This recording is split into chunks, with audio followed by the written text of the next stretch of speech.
Hi, welcome to Tabs 2 Cents, the show where we talk about finance, business, and achieving success. Today on the show, we have Isaac Mashman. Isaac is the creator and owner of Mashman Ventures, and he is the host of the podcast Chase the Vision. We're talking about branding, marketing, all kinds of entrepreneurial subjects going on here. Hope you enjoy the show. Welcome to Tabs 2 Cents, the show where we discuss multiple income streams and macro factors affecting the world today. Isaac, welcome to the show. Joe, thank you for inviting me on, my man. Yeah, no problem. I thought we could just get started with a little introduction. What is Mashman Ventures and Chase the Vision? Yeah, so Mashman Ventures is my public relations firm. Launched that on April 17, 2020, and we focus and specialize in helping people create, maintain, and scale their personal brands. And then Chase the Vision is my podcast. Now, I've had that for June 10th is going to mark the 3-year mark of having that show. And the premise of that is using it as a platform to share my experiences and knowledge and life and business. I'm a huge believer in personal growth. A lot of what I've learned today and the success that I have can be attributed to, learning from another person, learning from their experiences. There's a quote that says, the genius learns from the mistakes of others rather than making those same mistakes. I believe it was Einstein who said that quote. And quick 30,000 feet overview. Yeah, that's awesome. So maybe we can just dive a little bit into Mashman Ventures.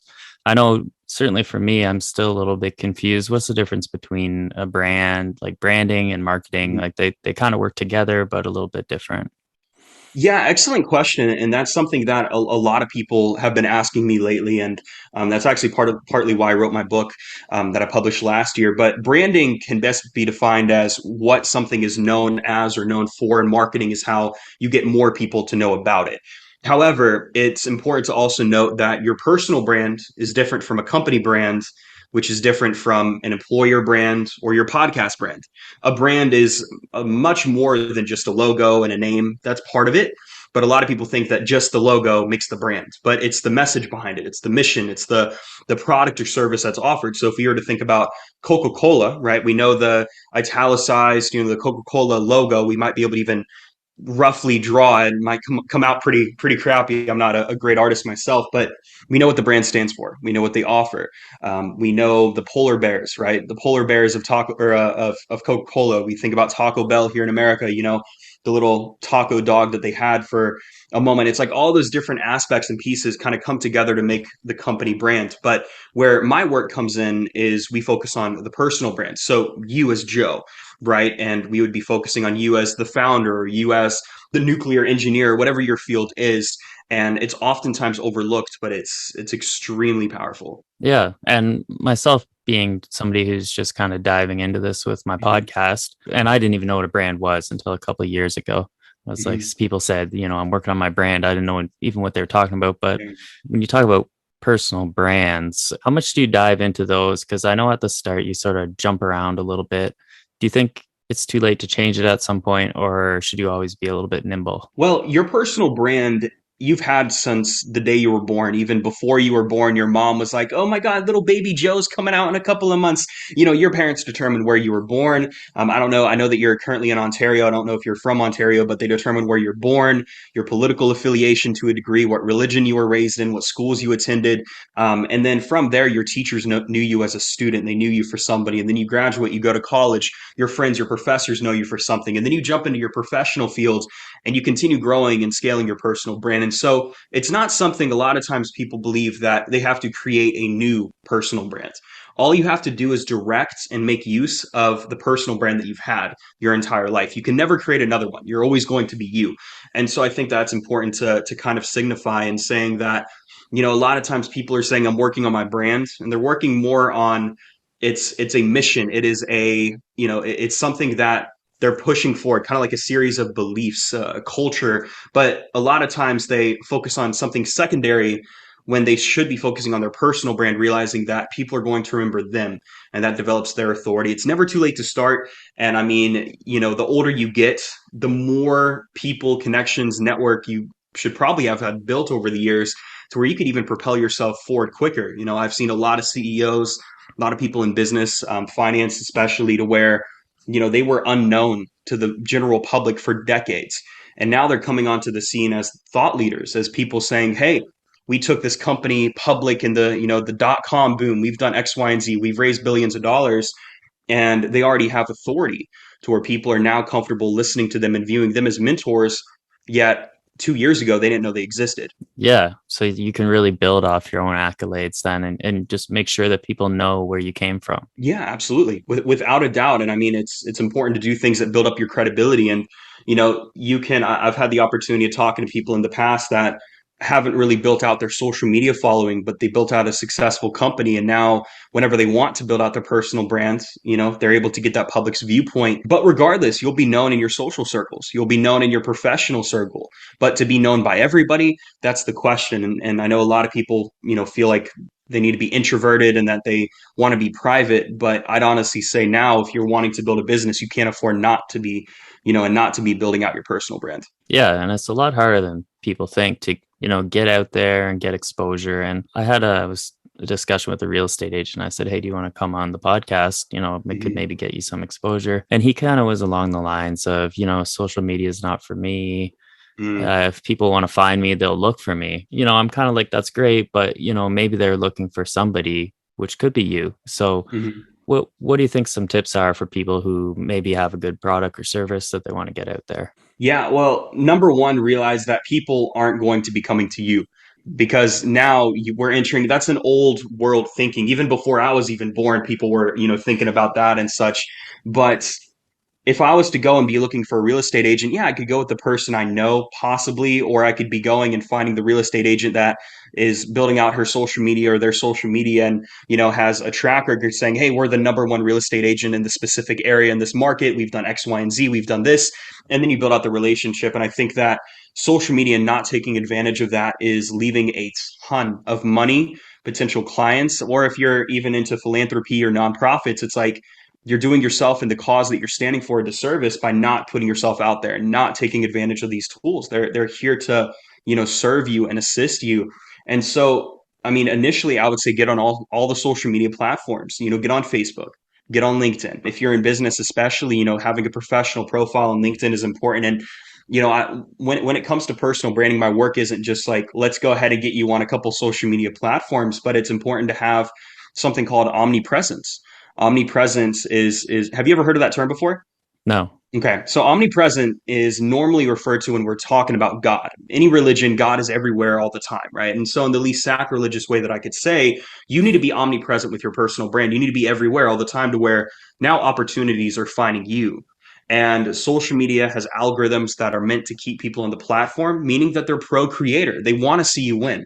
They want to bring opportunity to you.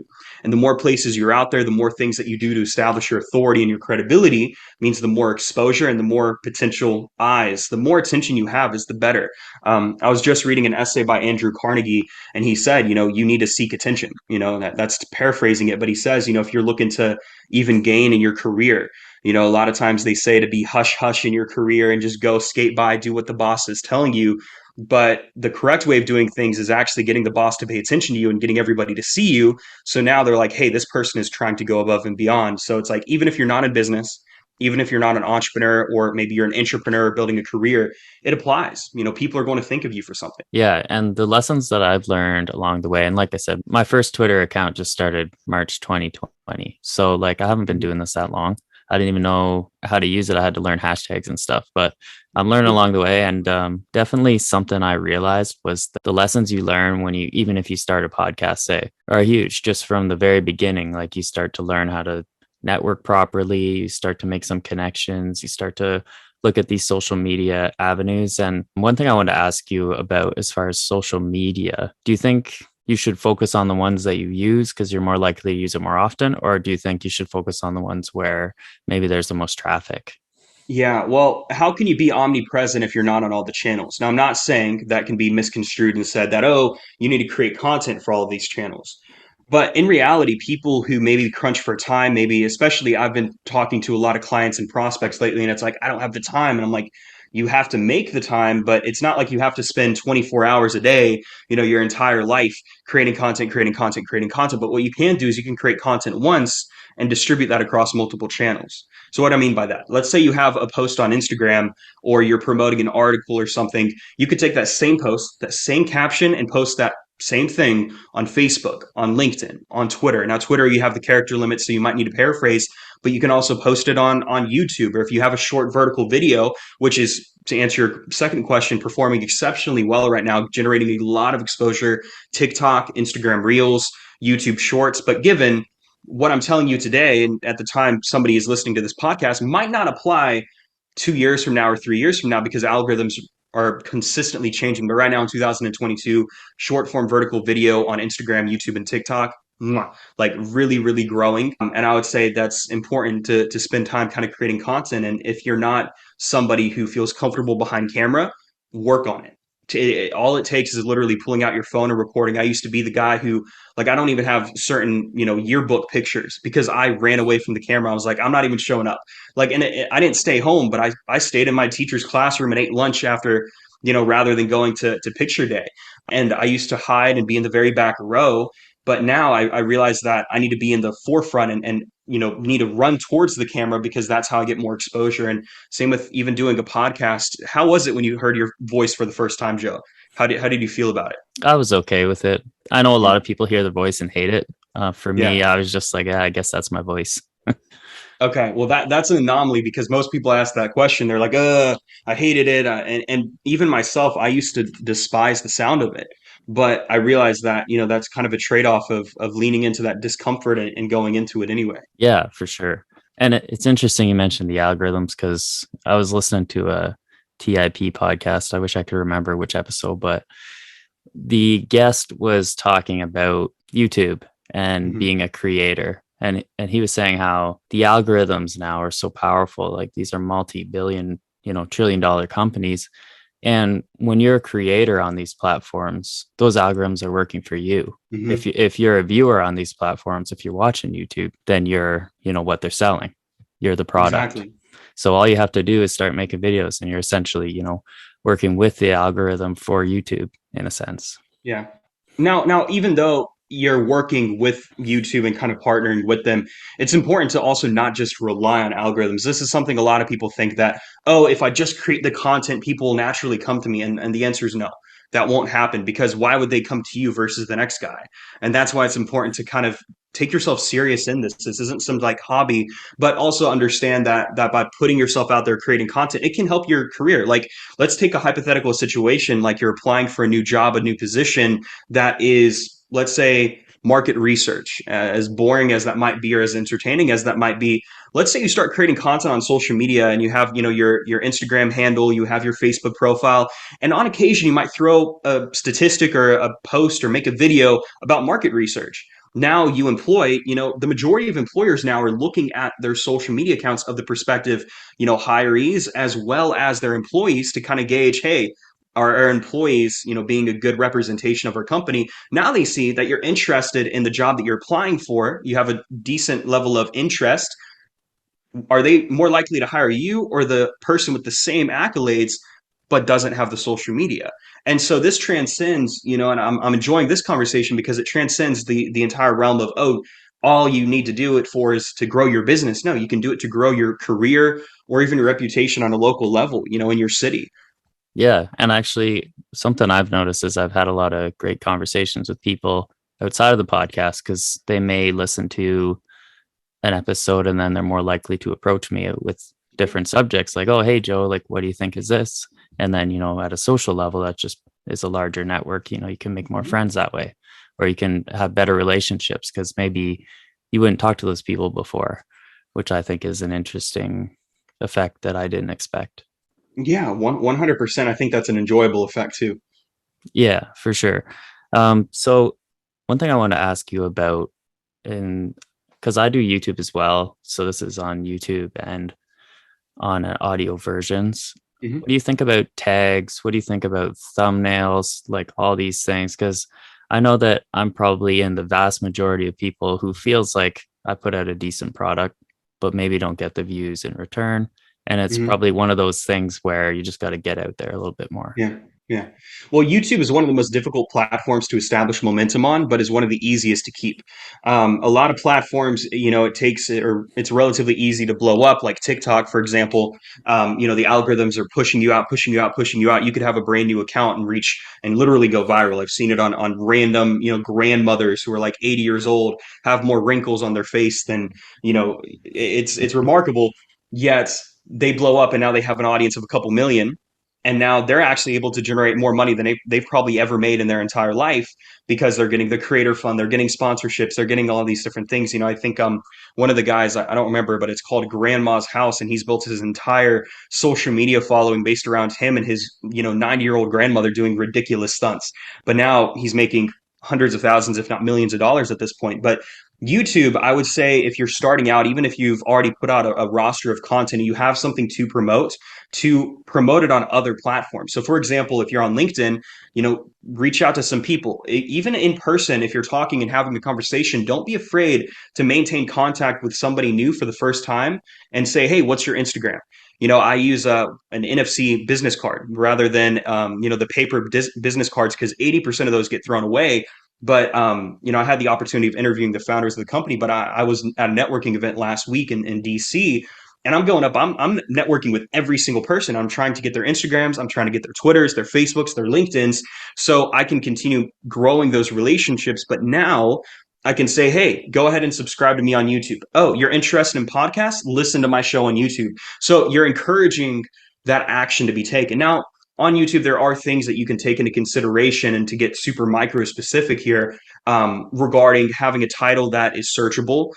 There's a tool out there called vidIQ that I use sometimes to gauge how well my tags are, or is the title fighting for any other search results. And that's a free tool. The free version is great. And tags are good, but it's not something that's really going to generate me much views. And when it comes to thumbnails, I am honestly too lazy to make them myself. And so anytime that I have a serious video that I want to publish, then I'm going to have somebody else who also edited the video create my thumbnail. But I know from some really amazing people such as Roberto Blake, I check out his channel.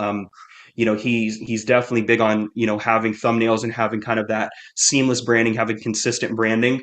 So I would say taking the time, it is worth it. I'm just like, all right, I'm promoting this on a bunch of other platforms. Like, I'm not going to take the time to create a custom one, but it does add up. Yeah, for sure. It's just there's so many things. And somebody like me who's sort of just doing this on the side. This isn't my Yeah. full-time job.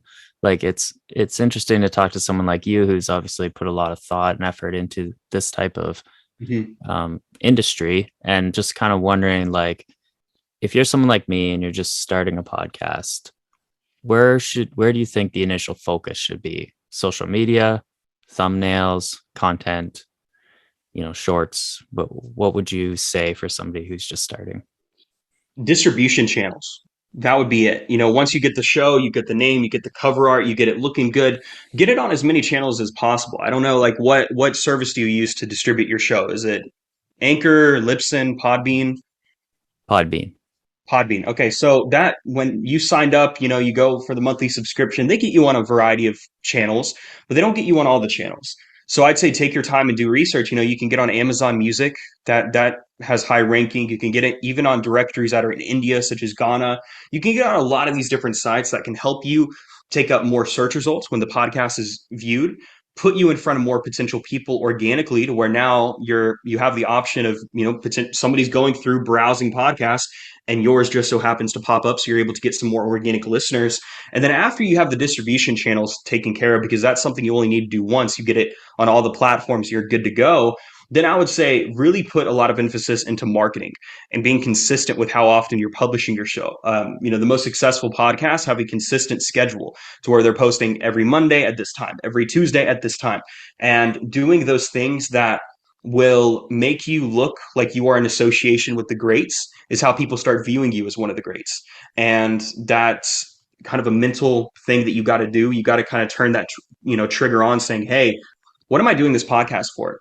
And realizing that the only way that people are going to listen is by treating it as something that is worth listening to.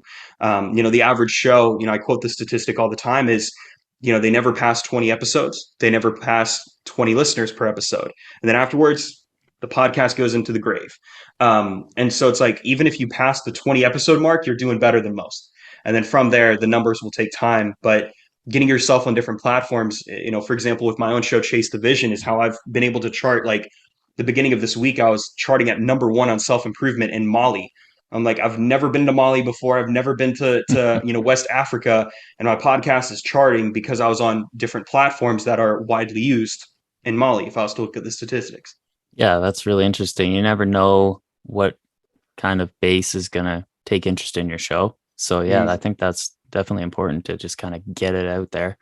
It's interesting. I had a guy on last week, Paul Halmy, and he owns a MMA business. And I asked him the question. I said, who do you think is a more successful fighter? I don't know if you know anything about MMA, but I mentioned Conor McGregor and GSP being one of the technical masters, and then Conor McGregor, of course, being who he is and the marketing, and he's the most successful from a money standpoint in the MMA. So, what do you think it is about Conor that gets people so interested? Well, the one thing with Conor is he's not a gimmick. I don't know the second guy, and anybody who's listening to the MMA is automatically going to discredit anything I say because they're going to be like, man, this guy doesn't know what he's talking about. That's the thing, though, is you don't know him, even though he's a great in the MMA world. Exactly. And so Conor, although, he's more well known, I can't talk about fights and statistics and who's better and who's not. But to be able to fight, Floyd Mayweather and make, $200 million off that match, or 50 million or whatever, and then from there be able to take it to where, his whiskey brand Proper 12, which isn't the greatest whiskey in the world, is still worth, however much it's worth. It's the person behind it. And I'd say that Conor is somebody who, there's a fine line between being a personality and being a gimmick. And he's somebody that is a personality because he's not a gimmick. Because I've seen all of the videos that he behaves in, even when he doesn't know that he's being filmed, and that's how he behaves. And I'm sure that he's probably similar to like that in private as well. And then we have other people too that have built out their personal brands off of being a gimmick, but they're going to be the people we forget about. Another great example would be The Rock. The Rock is known for who he is, not for what he does. He has Terramana Tequila, right? He has all these different brands that he has going on, but he's not a gimmick, and he's known for who he is. And that's where the authority comes in. Yeah, for sure. So what do you think some keys for people that they could take away from this to sort of find their personality, let's say? Not necessarily like nobody wants to be a gimmick. Everybody wants to get the best of themselves and bring that out. So what do you think people can do to kind of look inward and find that person that they want to showcase? Well, ask yourself why you want to be known. That's something that I would begin with, asking yourself why. Not one of the Simon Sinek, start with why, or whatever that book is. I'm not a fan of that whole conversation, but I would say to kind of develop a deeper understanding and kind of go into introspection and understand, do you want to be famous? If you want to be famous, why do you want to be famous? What does famous mean to you? Do you want to be known locally, or do you want to be known nationally or internationally? Because those are different playing fields. And I always say and suggest, hey, you need to be known by as many people as possible. So that is international. And understand, what do you want to do with that attention? It's not, fame is, synonymous with attention. Do you want to monetize it? Do you want to direct it towards a cause? Do you want to direct it towards something you care about? Do you want to go ahead and build a business off of it and build a business based around your last name? My PR firm is named Mashman Ventures. I have Mashman Properties. I have Mashman Investments because I am the driving force behind it. Andrew Carnegie, John D. Rockefeller, it's like the name holds weight.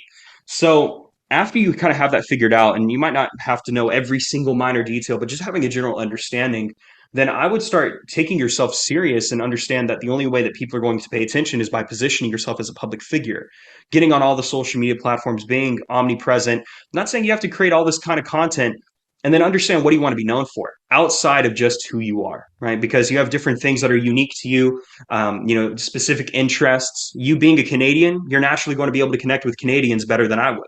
That's a level of rapport that you can build. Rapport is trust. Me personally, I come up, if there's Isaac Mashman and then there's Joe, they would pick Joe because you're naturally Canadian. I'm American. So it's like, and that's just an example of something simple to where I've been able to close clients off of the fact I drink coffee and they drink coffee, because there's a level of trust that is built. And then from a professional standpoint, if you want to monetize it, you want to go ahead and get that attention and direct it, or in the case of a podcast, why do you have the podcast outside of just having conversations? Do you want to eventually launch a business, or do you want to run advertisements? Do you want to get sponsors, right? And then realize that the only way that you're actually going to be able to do that is to take it at a high level. And so, get aggressive about your mindset and have as many conversations as possible. Go up to strangers. And that's something that makes people really uncomfortable, but at the end of the day will generate that revenue. And so once you get the social media channels taken care of, run a Google search of your name. What pops up when your name is Googled, right? Because a lot of times too, just going back to the employer, can they find you online? Can a prospective listener find you?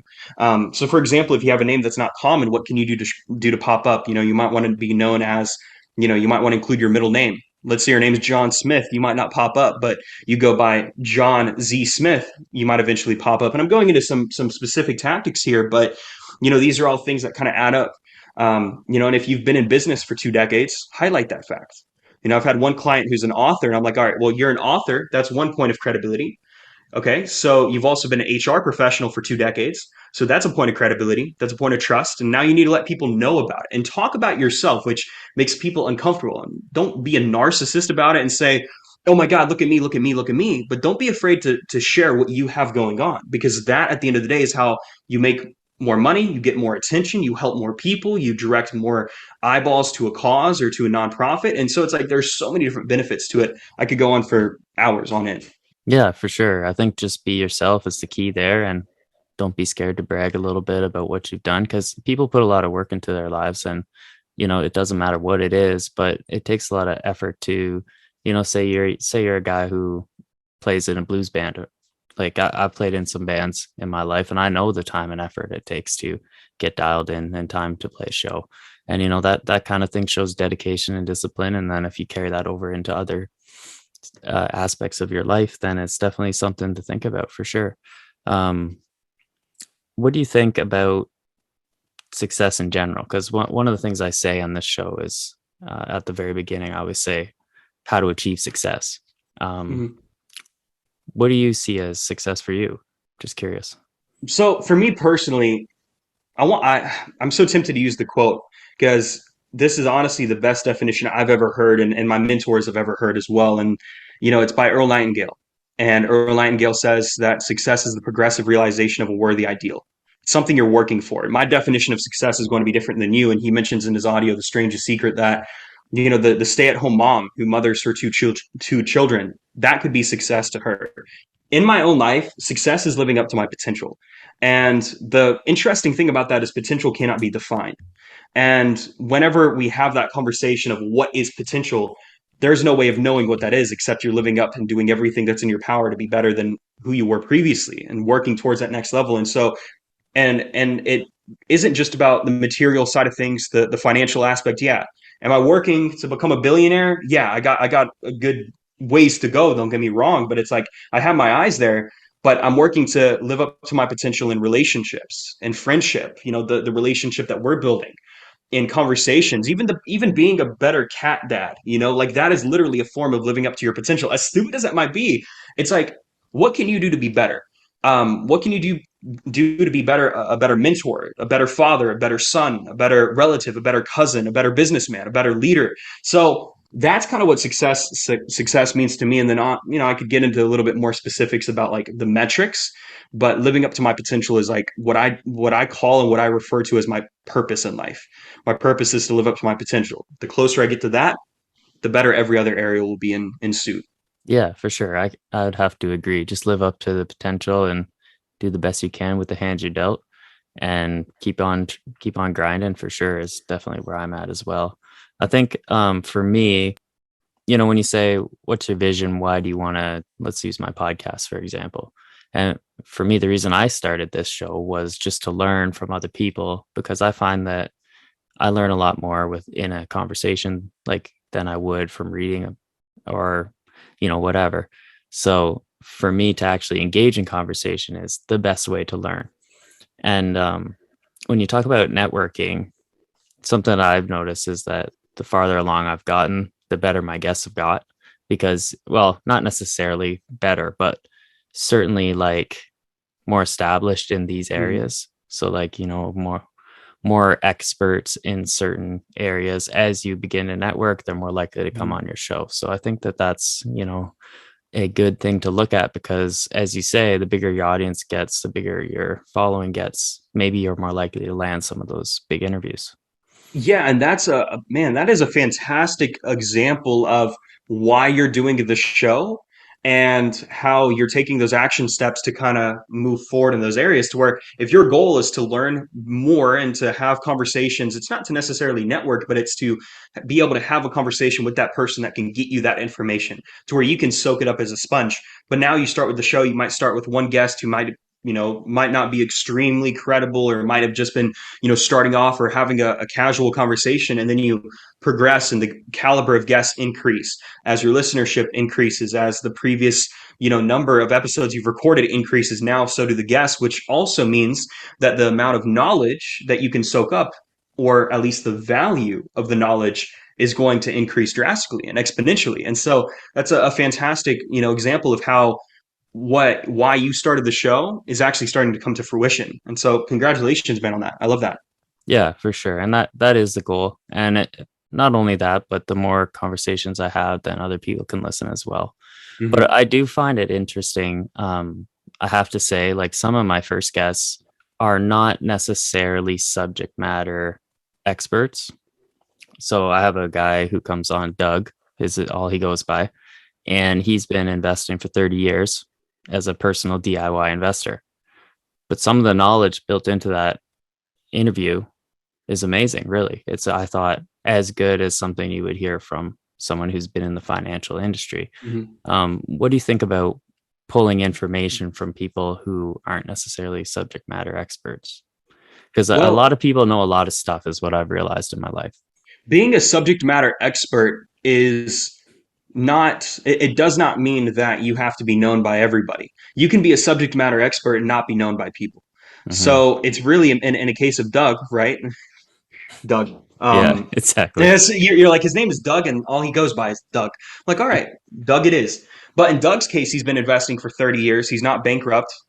So Yeah. he must know something, right? And so a lot of times time is going to mean that there's more experience. Not always, but a lot of times time does equate to more experience. And you could also learn what not to do. I'm sure that in those 30 years, Doug has made some trades that have probably put him in the red, where he's like, damn it, like, why did I do this? So you can learn what not to do just as much as you can learn what to do.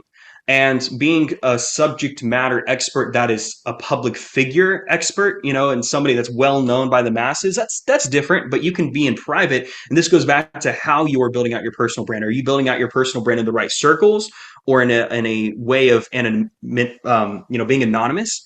Totally was about to butcher that word.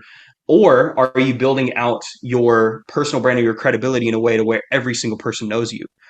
And that way generates more opportunities in the long run. But if you want to be in private and you're marking off and crossing off the checklist of what you want to accomplish and what you want to do in life, then more power to you. That's your definition of success. Yeah, certainly. With the public subject matter experts, you're likely to get a larger networking effect, I would think. Yeah, well, and the other thing, it's like, being able to network with that individual or invite them on for the show is going to naturally give you credibility. It's going to give you, help boost you up, give you more attention, because now all the fans and followers of that individual are going to say, hey, this person's been on this podcast. Let me go listen to this interview, because they're invested in that individual. That doesn't necessarily mean the value is going to be as good, though. And that's another thing, to where we have certain people that are well known by everybody, but they don't know jack anything, and so that's also reason for you to be careful and validate a person's success. If they're telling you how to become, wealthy and live a happy marriage, yet they've been divorced 5 times, you're not going to learn from them how to live a happy marriage. You're going to learn from them what not to do in a marriage. And so it's like, validate the people you're listening to, especially. And, running a Google search is a great way. And that's why I said, earlier today, starting out, what pops up when you're Googled? Because if something that's negative pops up, or a negative review or some court case, it's like, those things can hurt your reputation in the long run, even on a micro level. Yeah. And I think this goes back to what I said with GSP and Conor McGregor. GSP, he's of course Canadian, so he's the one that I chose. But he was a true great pound for pound champ for, the longest time, and a true technical master. So like, if let's pretend he's got a podcast, it could be the best content you've ever heard, but you would be listening to Conor McGregor's. Do you know what I mean? Like Absolutely. McGregor is the Joe Rogan of the fighting world. A big reason why I was looking forward to having you on the show was how to get that content out there, because there's it, and I'm competing, like, and you as well with your podcast. There are probably some great episodes out there that nobody's listened to. Mm-hmm. So Yeah, and man, I want you to take that little minute clip and chop that up and send that to me because I want to promote that. That was good. I like that example and how you brought that up. And you're absolutely right. I would not listen to the other guys. I would be listening to Connor's because I'm interested in Connor. I'm interested in the personality and really getting your content out there too. Number one, understanding the mindset shift of the algorithms are pro you. They're pro creator, anti consumer. You could argue and say they're pro consumer, but really they're just trying to keep the consumer addicted. It's like the alcohol company, it's like the cigarette company, promoting to the same people to keep them addicted. Social media has all the right things to work every single happy-go-lucky, hormone and chemical in your brain saying, "Oh, I want to stay here." And then they promote the things that you're interested in. And so you like mansions or fancy cars or random cat memes. Guess what? You're going to be seeing a lot of cat memes. And that's been what's in my feed a lot lately. There's a reason for that. So for you as the creator, though, there are certain things and certain steps that you can take to increase the chances of virality and triggering the algorithm. Twitter, I will tell you, and I'll get super specific, and I don't typically do that, but you're asking a lot of the how questions, not so much of the what, but the how questions, and I like that. So I'll get super specific for where we're at right here in 2022. Hashtags on Twitter do not do anything, not worth it. Facebook hashtags really don't do anything. LinkedIn hashtags can somewhat do things. Instagram and TikTok, though, are when you need to be putting hashtags in. So if you're doing a reel, post it not as a normal video, but you're given the option to post that video as a reel. Sub 60 seconds, vertical. There should not be any black lines underneath or above. It needs to show your face, or it needs to be, the entire screen is video. And having, if you wanted to take the extra steps to edit it, and to have the text and subtitles on, that's great because a lot of times people are in places where they can't listen, with audio. So they're going to see the text and keep engaging with it. Twitter, you need to be posting at least 4 to 8 tweets a day. You can schedule those out ahead of time, but that's when you can kind of just put your thoughts out there. It doesn't need to be extremely formal. Now, be careful and be cautious with what you say. Avoid politics, avoid things that are going to create a rift in your audience unless you're one of those divisive figures and you want your brand to be built around that. Let's say you're a politician, you're going to appeal to that one side, or the masses with your opinions and your viewpoints. But Instagram, it started out as a platform for photos, and it quickly transpired and turned into a platform for video. And now short form vertical videos is reels are performing. And if you want to monetize, switching over your account to a creator account, and putting out content can make you eligible for the creator fund. And I was recently, the reason I was in Washington, DC is I was attending Meta Boost. Oh man, excuse me, I need to slow down for a second.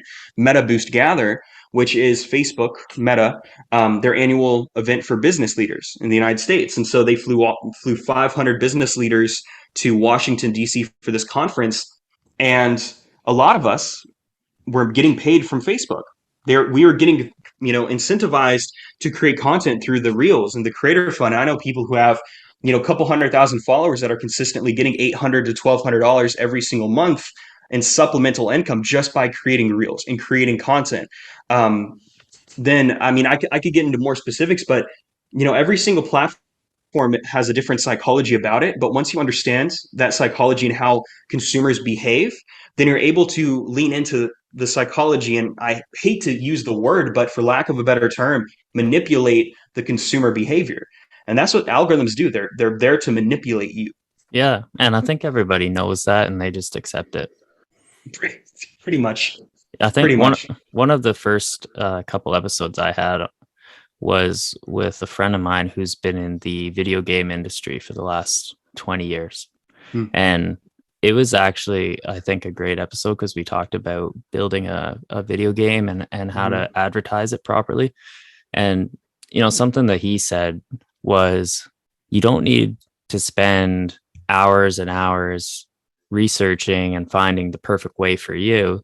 He's like, just copy what the big guys are doing. He's like, that's what we do.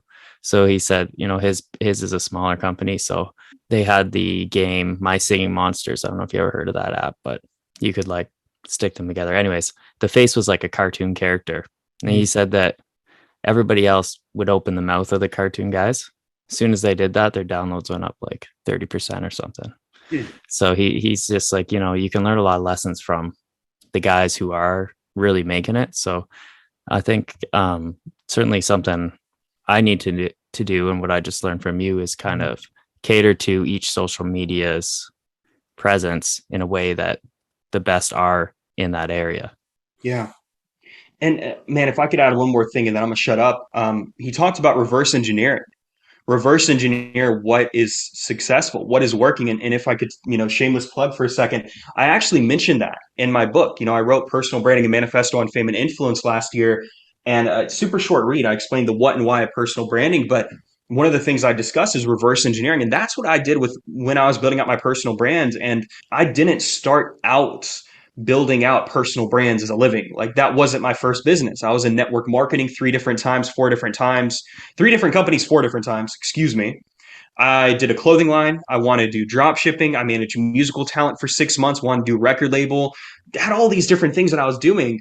And I didn't know what I was doing. And then eventually I realized that I had a knack for building out my personal brand. And what I was doing is I was just building out my reputation as this young entrepreneur trying to figure his stuff out. And then I was like, wait a second.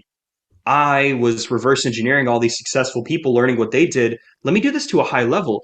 And so if you're in the video game sector, yeah, reverse engineer what is working for Bethesda and, Rockstar Games and all these other things or mobile applications. It's like that is a wonderful way of measuring success just off of that statistic alone, saying, hey, our downloads increased by 30%. Well, can you imagine now you're a local bakery? Okay, what has worked for other bakeries that have been super successful? And kind of adopting some of those principles. Don't be a copycat, but take those best pieces, understand and learn from their mistakes.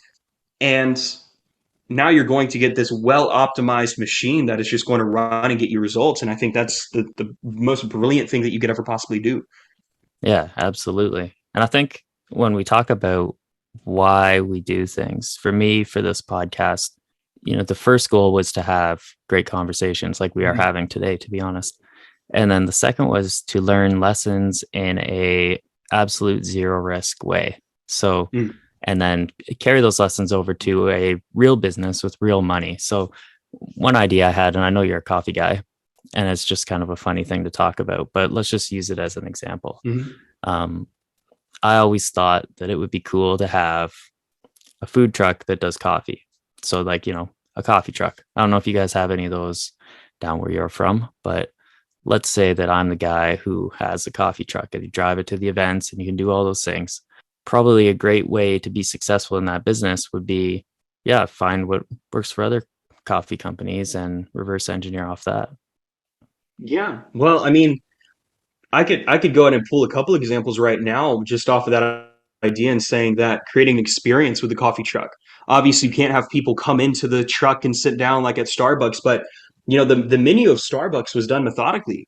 Venti, grande. They don't do small, medium, and large. It's like venti, grande. It's like okay, cool, Karen.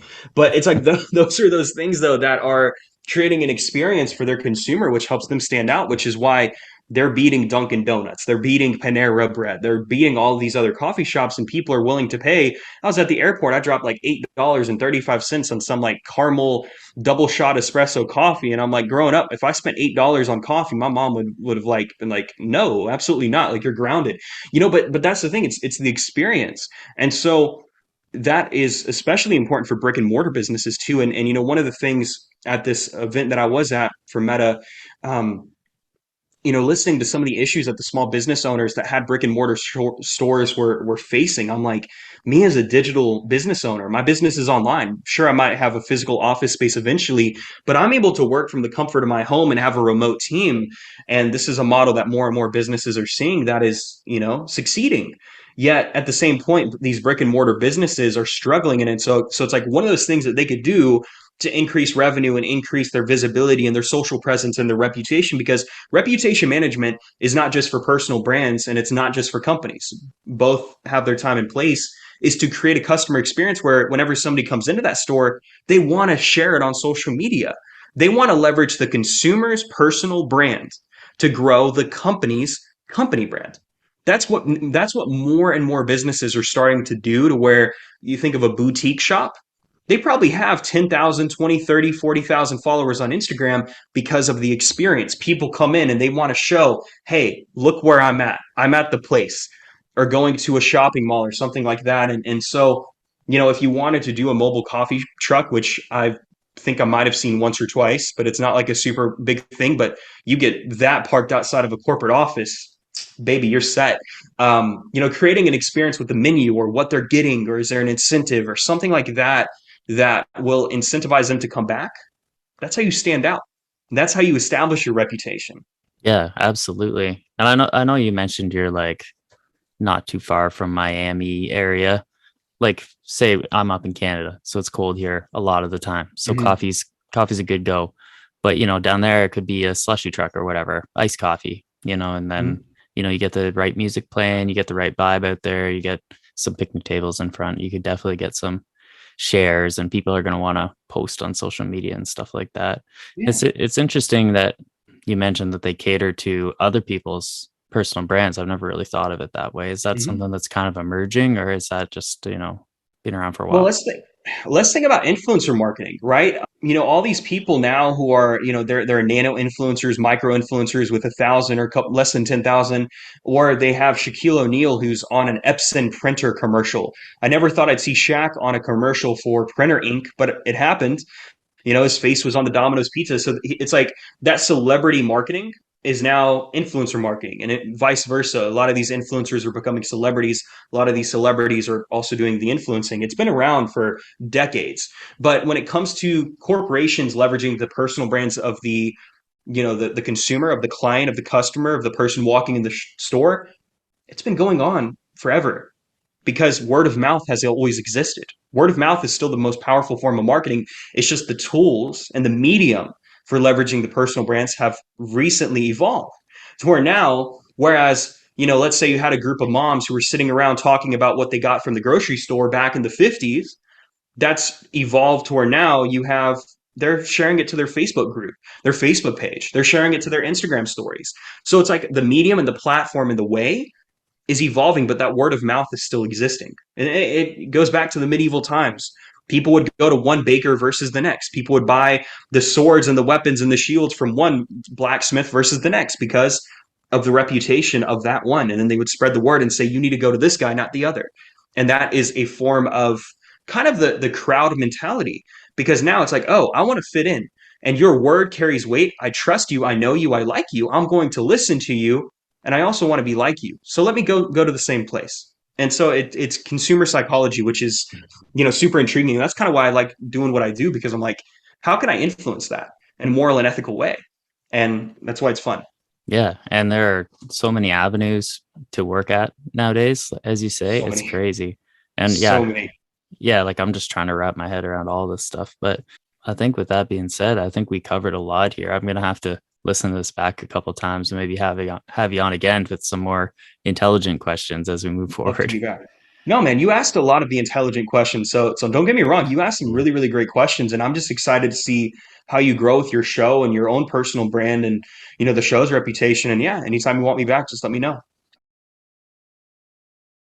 Yeah, for sure. Thanks for coming on. And as we know, if anybody wants to talk to you about your business or consult on their own personal branding, they can find you at isaacmashman.com. Appreciate it. Thanks Joe is again. not a Have a good financial day. advisor and may have interest in the stocks discussed on the show, so do not take any information included within this podcast as a recommendation or formal advice. Thank you.